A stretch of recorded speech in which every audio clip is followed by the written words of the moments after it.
everybody. This is Silvia Leahu-Aluas. I am pleased to be an ambassador for American Made Matters Day 2015. We're celebrating on November 19th American manufacturing and all the people in small or large businesses who maintain or build manufacturing companies throughout the United States. I'm very pleased to be joined by Pam Wheelock, the owner of Purrfectplay in Chesterton, Indiana, near the beautiful Indiana Dunes lakeshore, and Tayler Glover, Vice President of Indiana Hemp Industries Association. Tayler lives in Noblesville, Indiana, not far away from my city, Indianapolis, Indiana. We would like to talk today about each of their work, how they decided to pursue the particular work that they're doing now, and what is the connection between the two of them.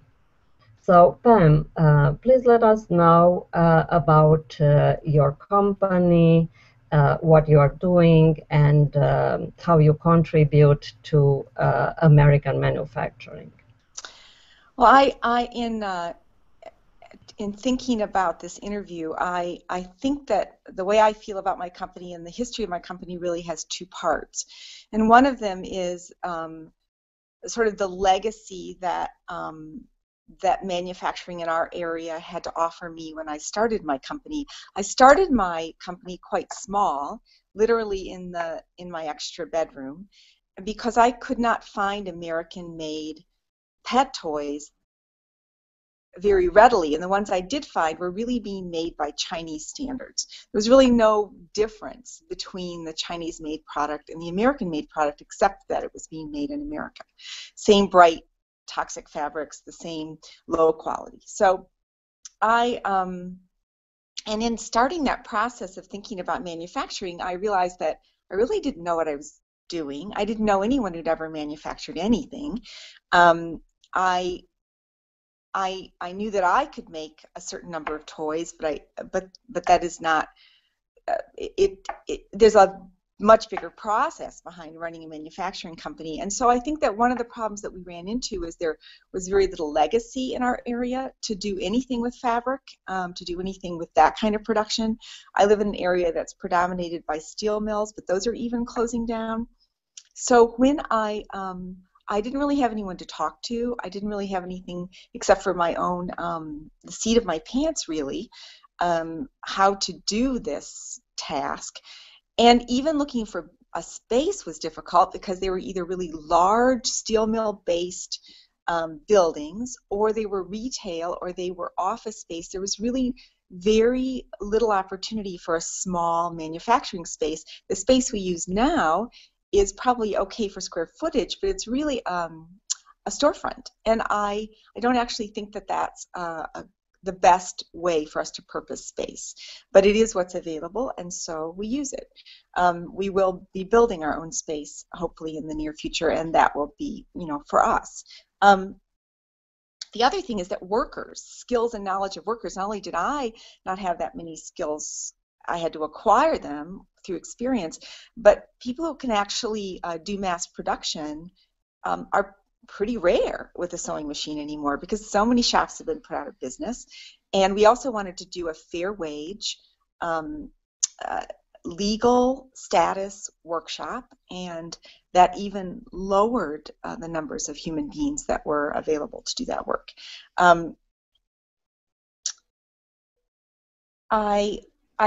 So the current situation, and also what was happening in the pet industry, when we started this company, really we didn't really get going very strongly other than some ideas until about 8 years ago. And still we've grown relatively slowly. The pet industry has been really Walmartized for years. So most of the products, even today, even after all the events that have occurred, with toxins in pet foods and pins and all kinds of weird stuff in toys, I would still say 90% of the toys on the shelves are made in China, with pretty questionable materials.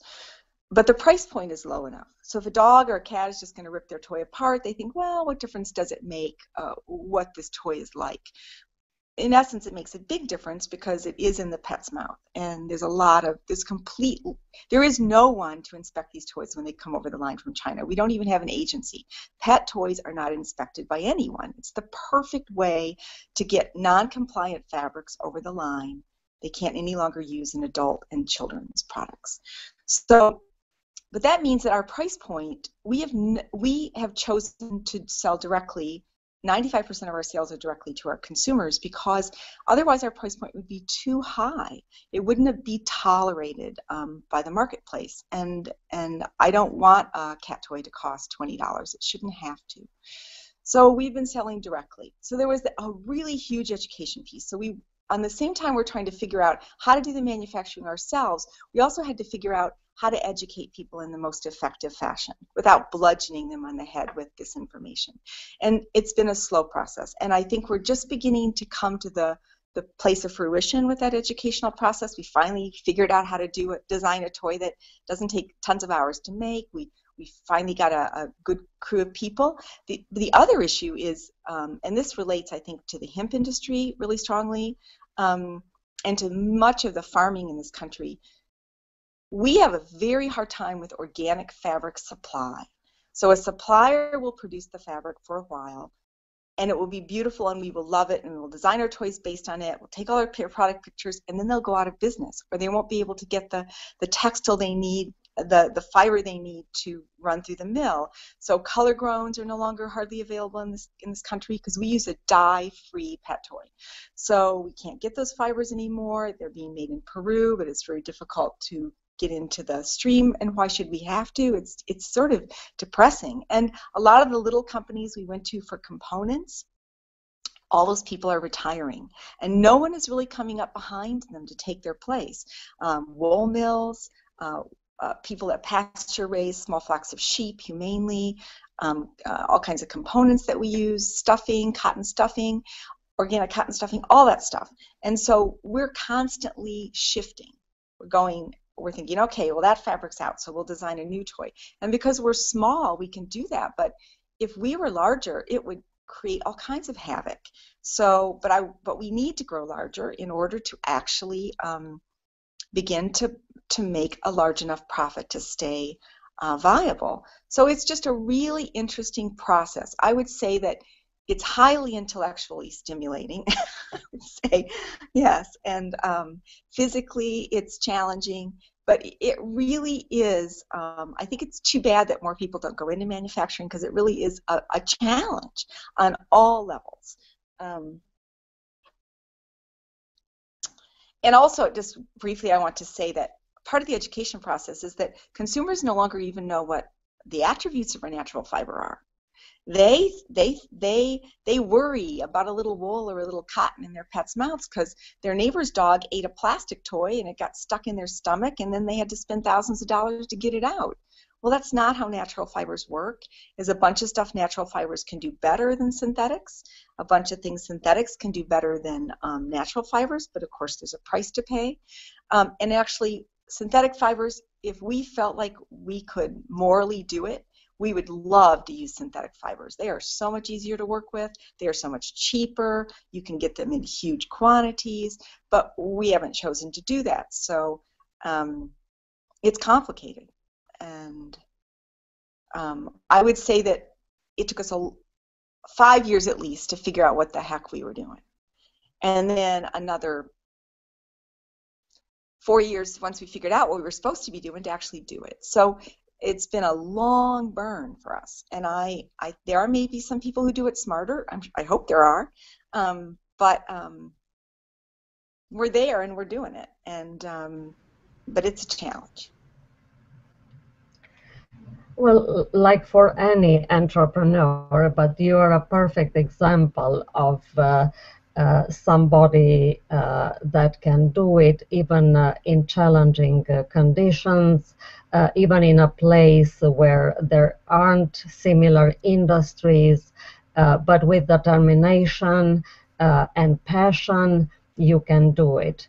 You are also a member of American Made Matters organization, where a lot of people like you have come together to support each other, to exchange knowledge, to exchange ideas, to learn from each other how they go over the hurdles. And I must say that a lot of them have chosen your route, which is selling direct. Because retailers either won't promote your product as they do for the cheap imports, um, or they would price you out with their margins. Another good development is that some of the members have started opening their own stores. So there is no need to go in enormous stores, which ironically, although they bring all these huge volumes at low prices, they cannot sell them, right? So they need to discount them, to move them around, to still try to push them on the customers. Another advantage of the way you do business is that if your customers have any questions about how they are made, what the materials are, you are open and available to show that to them. On the imports, there is no way to trace them back. Not even paradoxically for the retailers. They have no idea where their supply chain fans out and ends up. So I admire very much what you do, and with all the difficulties and sacrifices, you are able to bring your business to a certain maturity. You have maybe a solid base of customers, myself included, and happy customers. You are also influencing another industry and another movement. And here is where I would like to ask Tayler to introduce us to her work and her organization's work. In the sense that you're pulling the production of your raw materials into American farming. So Tayler, please tell us about your organization and your role in it. Sure. Indiana Hemp Industries Association formed in March of 2014, right around the time that Indiana passed its hemp research bill. That bill enables researchers at any state university or college to plant or study hemp in a variety of ways. Right now, the only school that is doing any research is Purdue University, and they are planting for field research. INHIA, we do lobbying. We try to create the infrastructure that's necessary for hemp to become a bigger part of our economy in Indiana and in the surrounding areas. I think for me, what drew me to promoting hemp was, one, because of its history and the history of hemp as being a native crop to America, and also the general potential of hemp and how we can utilize the raw materials in a variety of ways. I know Pam mentioned that it's a moral obligation for her to use natural fibers instead of synthetic materials, and that's that's something that we at INHIA are very passionate about too, and myself as well. As a consumer, I would much rather use natural fibers, buy natural fibers, than synthetic as well.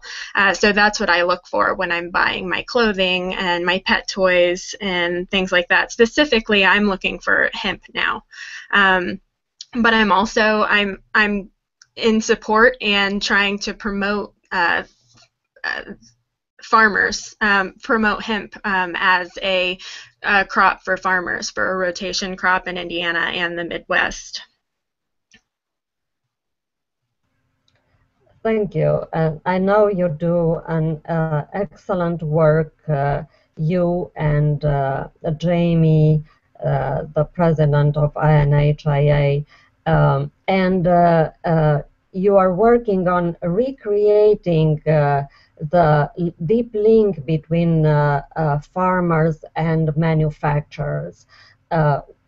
In this case, Pam would be able to source directly from an Indiana farmer her raw materials or other American farmer, and they would be able to constantly exchange information about their needs, about what the soil can provide, so there is no need to use any artificial or toxic substances to create a certain variety. So Pam would adapt her manufacturing processes to the varieties of 5 industrial hemp that grow best in Indiana, and the farmers would try to provide for her what is most useful. And this is the beauty of one of the beauties of local manufacturing, that you have direct connections between the providers of raw materials, preferably natural, and the manufacturers.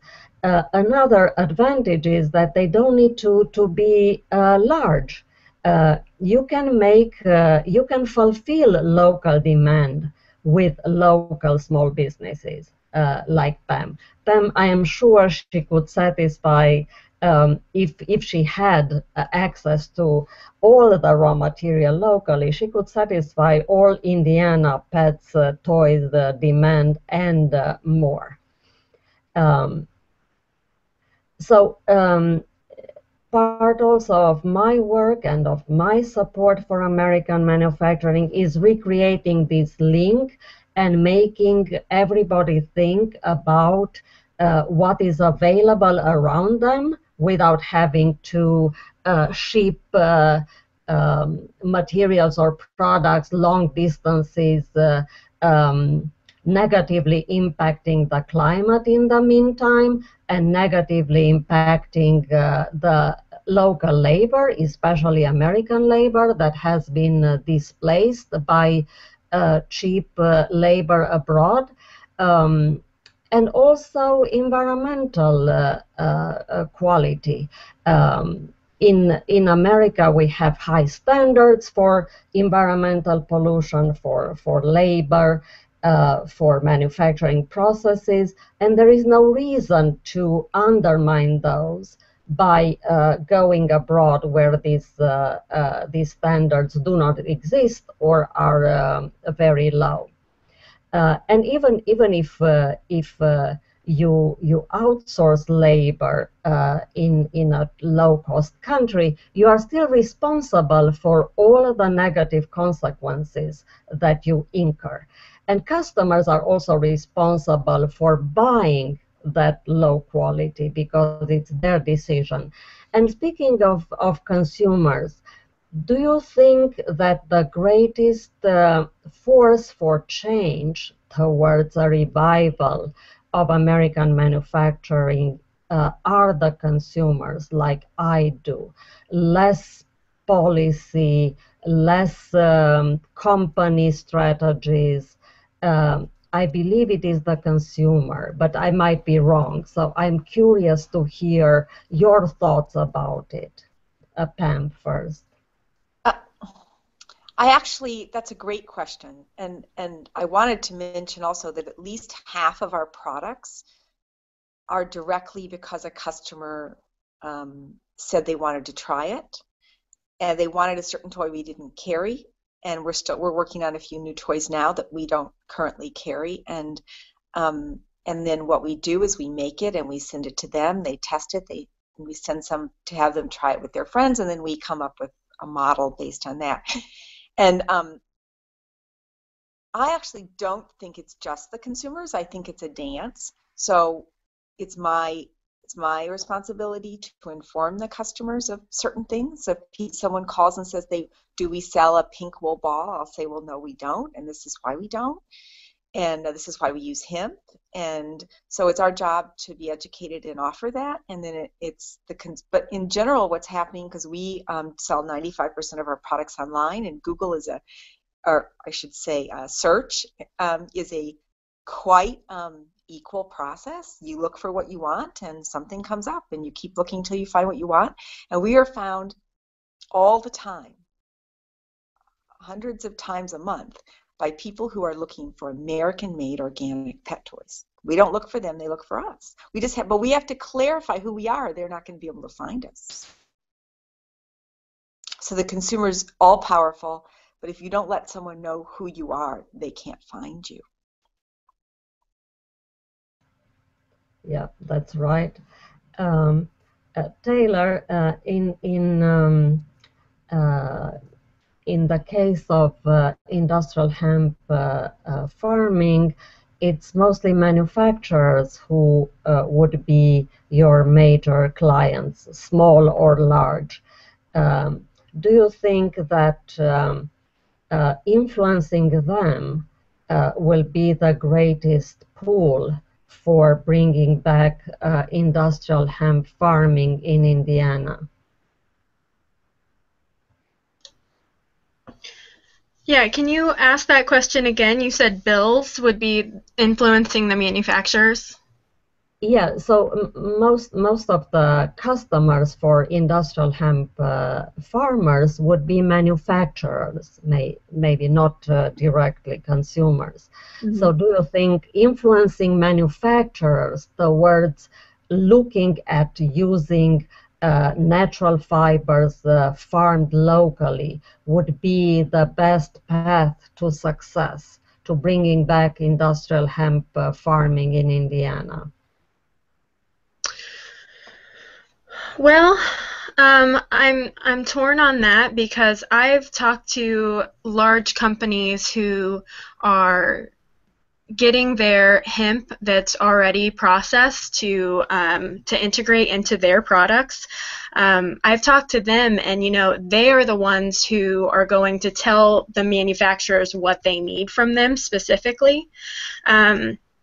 For an example, a large company who makes household products like insulation or flooring, if they are striving to use more natural fibers in their products for their insulation and their carpets, they're going to be the ones that will influence what the manufacturers are going to be making for them and what they're going to buy from those manufacturers. So I think it's very important for me to be one of my goals is to be talking to manufacturers about switching to natural materials, but that's a pretty hard sell still. I think people are becoming much more aware, conscious, and supportive of this movement, this materials revolution.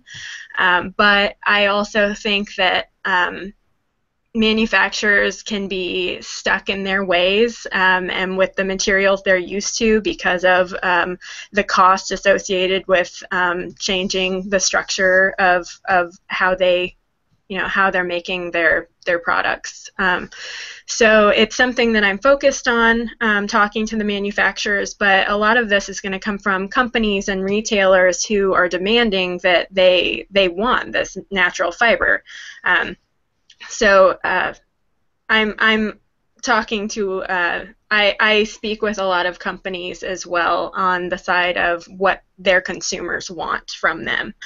So it's all down the supply chain, from the manufacturers to the retailers to the consumers, what the consumers want, what the companies think their consumers want and would like to push for them to be buying.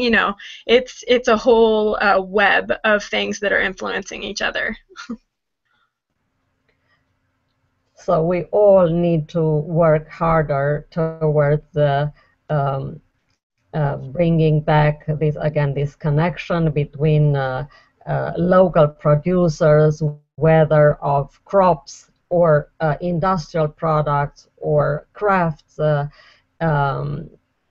both as consumers and as professionals. And the three of us work hard in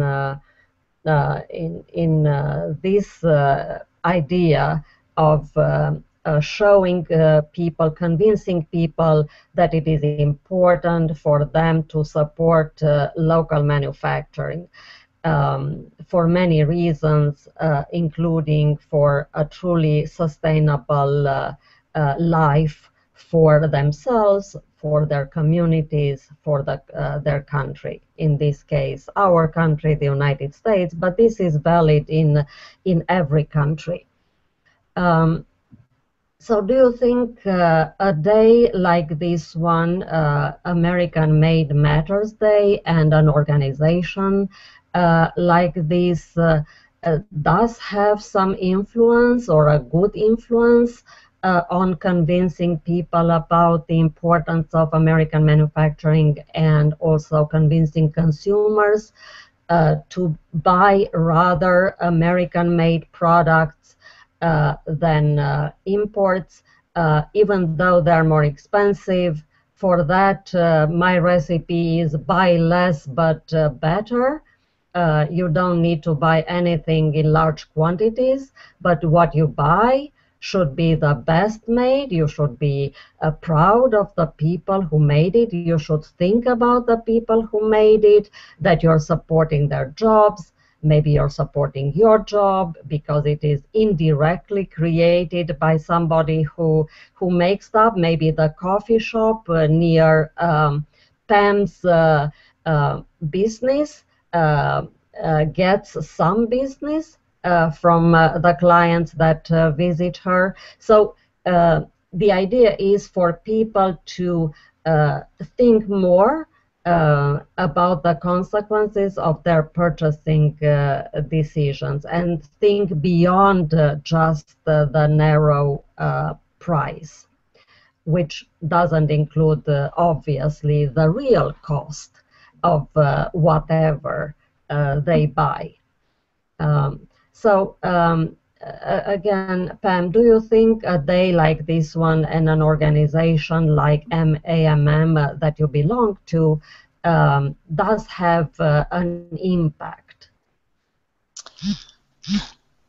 I think that I believe yes.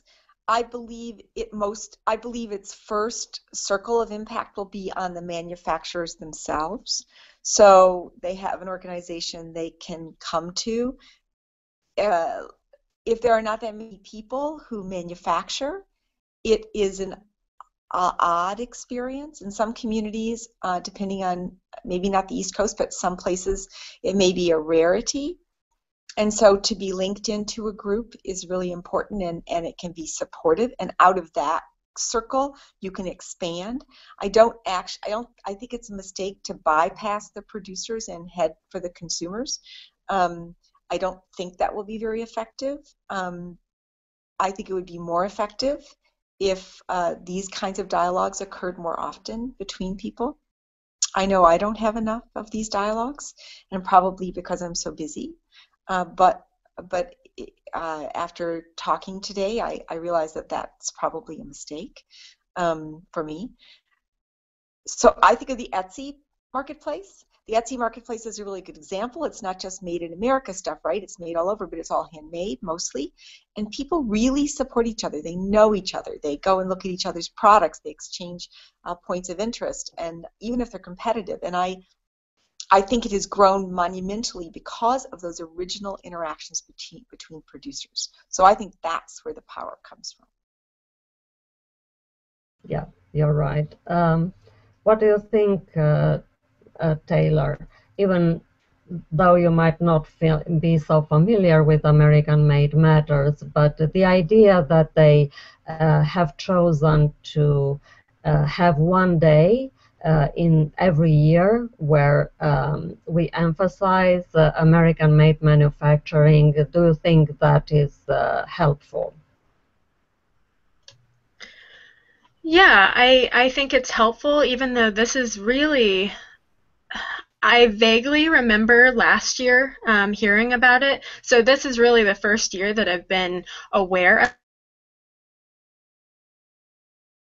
The biggest point that stands out to me would be that it's close to the holiday season. I know myself right now on social media, I am absolutely promoting that my friends and followers buy local, buy buy from makers, buy from your friends who have a hobby on the side, buy from the local shop in town that has handmade gifts from different artists in town. That's what I would prefer that people like go to first when they're thinking of Christmas gifts, instead of going to the easiest place, which is the mall, maybe. I don't even know if you could call it the easiest place with parking and all sorts of crowds, and it makes me really uncomfortable, so I don't actually like going there. But I would rather buy from people I know and people who put their passion into something. So if that's what American Made Matters stands for, then I'm all about that, and I will be a supporter. Thank you very much, Taylor, and thank you very much, Pam. This has been a wonderful conversation. Thank you very much for your work, and I should let you go back to work. But I will continue with the presentation about American-made matters. So hopefully we'll have a large audience for our video clip, and more people will learn about what the organization stands for and why it is important to be an aware consumer. And support your local community in whatever they make. So thank you again very much, and I will move to the presentation now. Thank you, Sylvia. Thank you, Taylor. Yeah, thank you. Bye-bye. Bye-bye.